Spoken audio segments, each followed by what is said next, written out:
Hello friends, आज हम ओम का नियम पढ़ने जा रहे हैं और ओम के नियम को हम बिल्कुल विस्तार से पढ़ेंगे।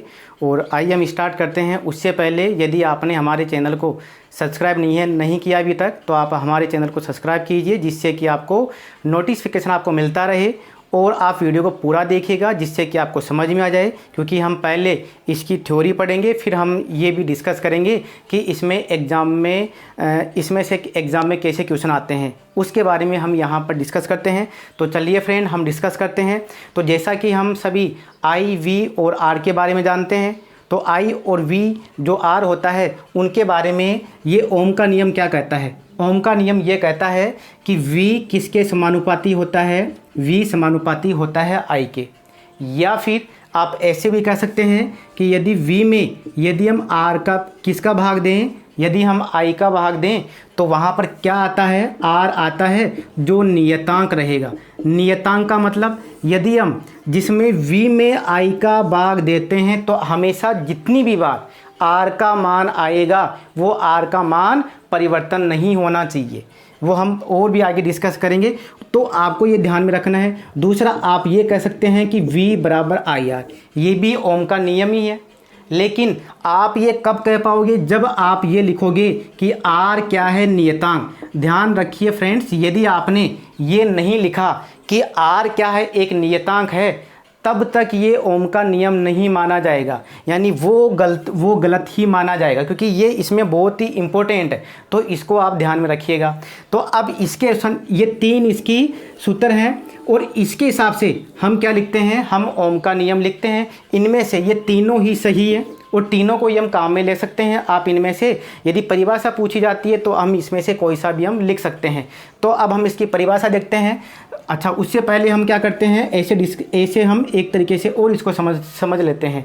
जैसे कि फ्रेंड, ये क्या है, एक तार, और इस तार में क्या जा रही है, इस तार में जा रही है धारा, इस तार में धारा जा रही है। और यहाँ पर क्या है, यहाँ पर और यहाँ पर क्या है, कुछ विभव होगा, और इन दोनों के बीच का जो विभव में अंतर होगा उसको हम क्या करने वाले हैं, विभवांतर। उसको हम विभवांतर कहेंगे। और उस टाइम पे जैसे मान लो यदि हमने धारा को जैसे ही बढ़ाया, V क्या होना चाहिए, बढ़ना चाहिए। लेकिन उस कंडीशन में यहाँ पर R क्या हो, नियतांक।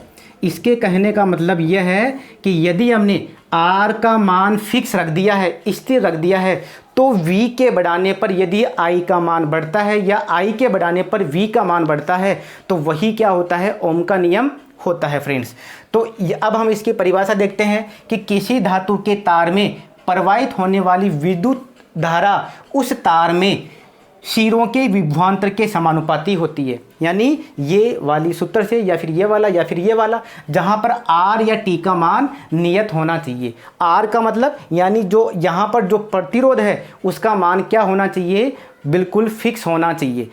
या तो R का मान, या फिर आप ऐसे भी कह सकते हो T का मान। अब मैंने यहाँ पर T क्यों लिखा फ्रेंड्स, क्योंकि यदि R का मान बदलता है तो T का मान भी बदलता है, यदि T का मान बदलता है तो R का मान भी बदलता है, जब तक आपने उस पदार्थ को नहीं बदला है।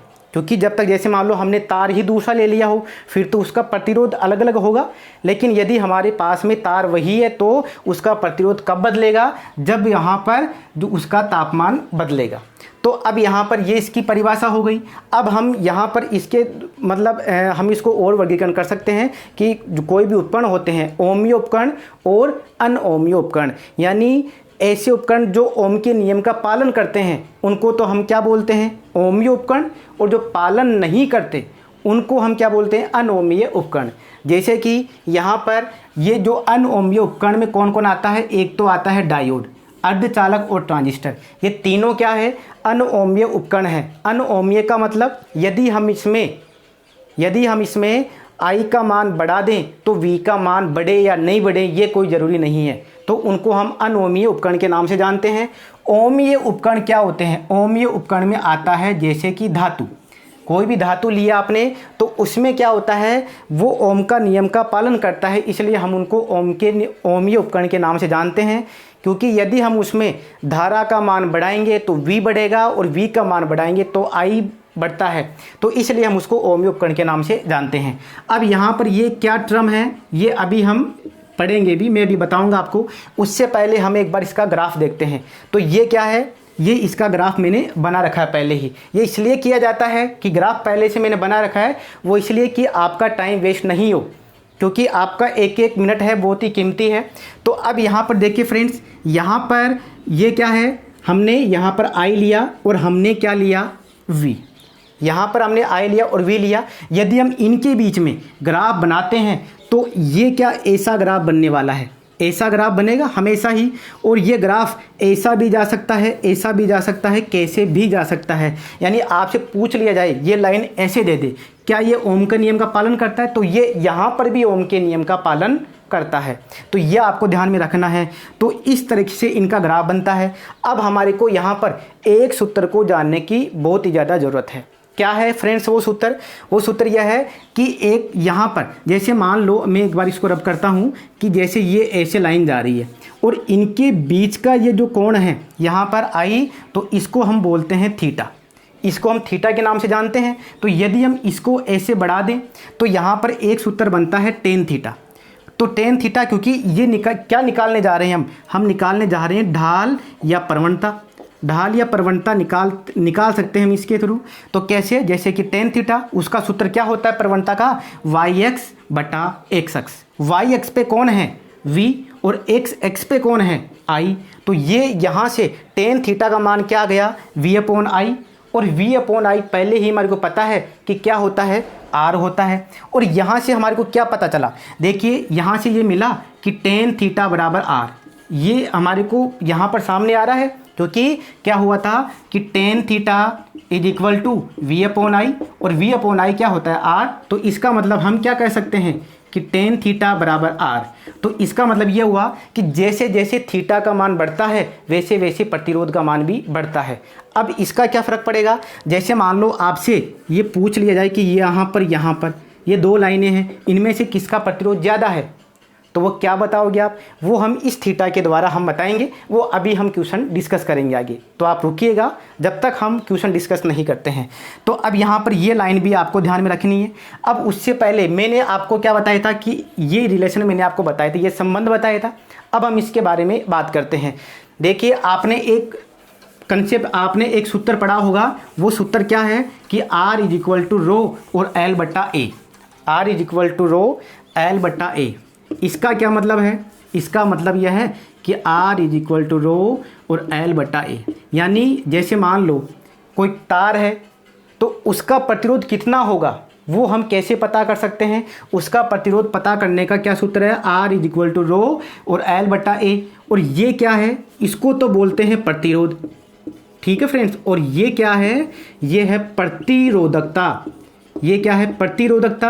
और ये जो प्रतिरोधकता है ये प्रत्येक पदार्थ की अलग अलग होती है।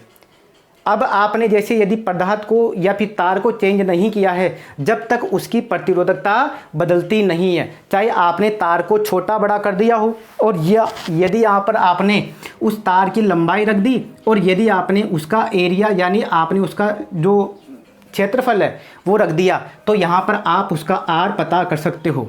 और ये क्या है, स्थिर। ये स्थिर है, सभी के लिए अलग अलग होता है।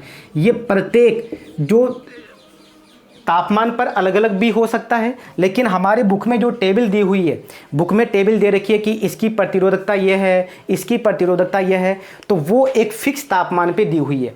क्योंकि आप समझिएगा फ्रेंड कि जैसे ही तापमान बढ़ता है, जैसे ही तापमान आप बढ़ाते हो, वैसे ही जो ये रो है इसका मान भी बढ़ता है।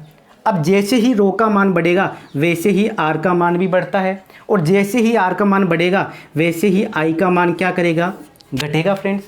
ये रिलेशन आपको ध्यान में रखना है, ये बहुत ही इम्पोर्टेंट है।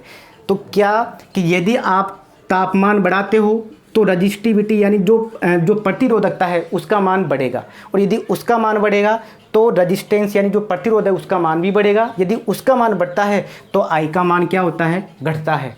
तो ये आपको फॉर्मूला है, ये सूत्र आपको ध्यान में रखना है। मैं इसको थोड़ा सही ढंग से लिख देता हूँ। तो यहाँ पर अब आपने ये तो यहाँ पर मैं लिख देता हूँ क्या देखा हमने कि यदि आप तापमान बढ़ाते हो तो वहाँ पर आर का जो प्रतिरोधकता है उसका मान ही बढ़ता है, तो आर का मान ही बढ़ेगा, तो आई का मान क्या होता है, घटता है।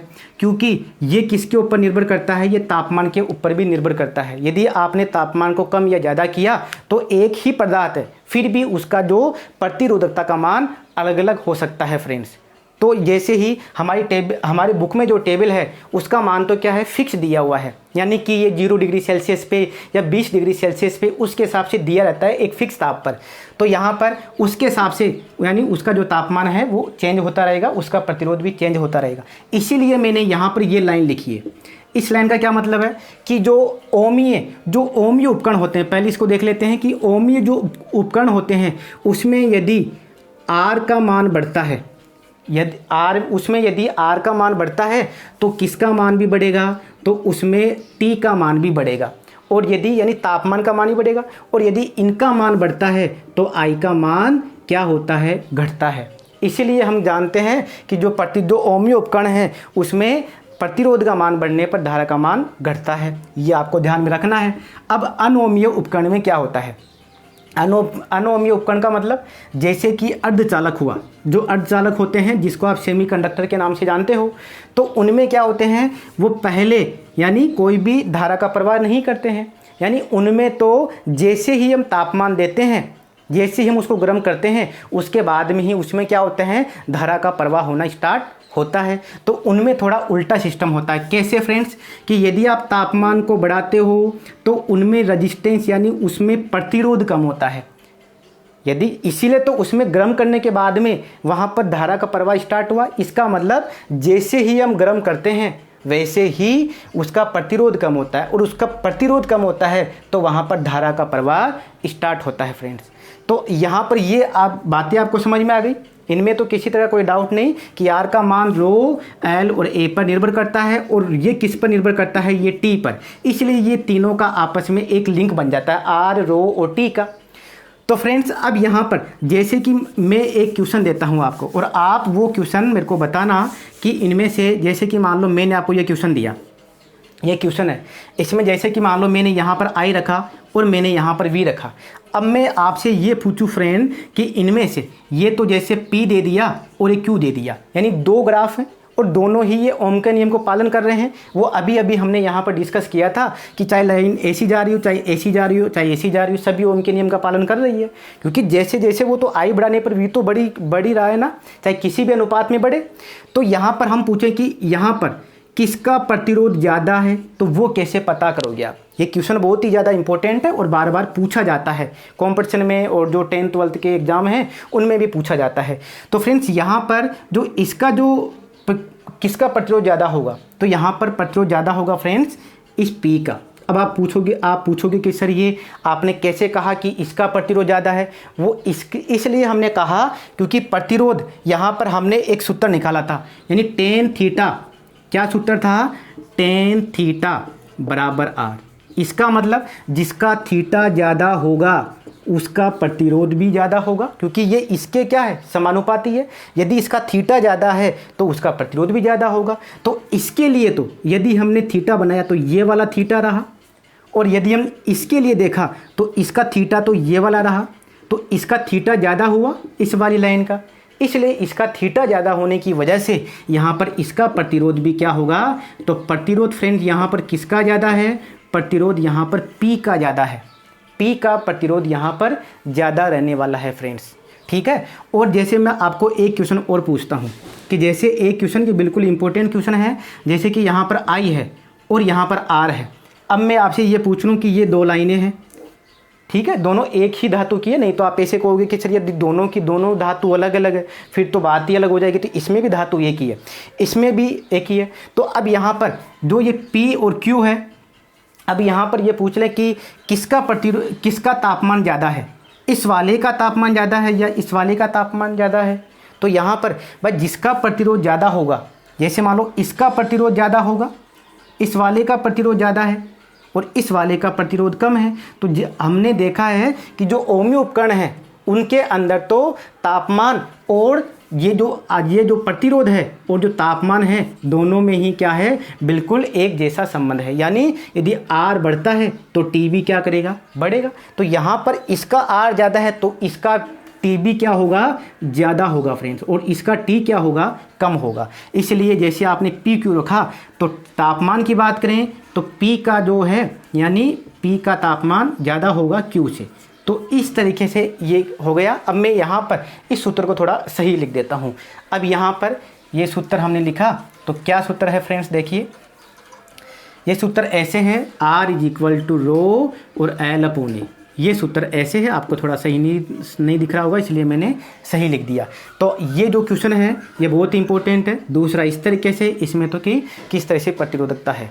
ठीक है फ्रेंड्स, तो इस तरह से अब यदि जैसे मान लो कोई भी डाउट है तो आप कमेंट सेक्शन में कमेंट करना, जिससे कि मैं आपको उसका रिप्लाई दे सकूं।